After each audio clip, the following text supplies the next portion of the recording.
against the West and that he may use nuclear weapons. But we begin with the aftermath of Hurricane Ian, which has now killed at least 72 people across the state of Florida, including 35 in Lee County, the epicenter of the devastation, and where county leaders are now facing questions about whether they waited too long to issue an evacuation order. Nearly 1 million people are still without power across the region. And for a hurricane that has wreaked havoc across Florida, the Carolinas, and the Mid-Atlantic region, the estimated economic damages could approach nearly $100 billion.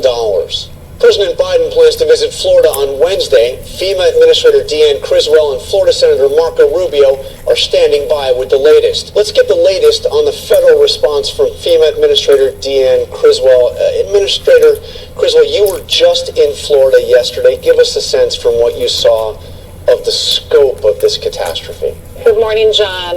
You're right. I spent the last 2 days in Florida, Friday traveling with the governor and Saturday traveling around to see some other parts of the state. And what I can tell you is that there is a lot of devastation, significant damage in the point of impact on the west coast of Florida, but still homes underwater in the central part of Florida as they were still doing active rescues right before we got there on Saturday. They dropped the bomb on and so this is going to be a long road to recovery, and there are a lot of people that are impacted, but we also know that we're still actively in the search and rescue phase, trying to make sure that we are accounting for everybody that was in the storm's path, and that we go through every home to make sure that we don't leave anybody behind.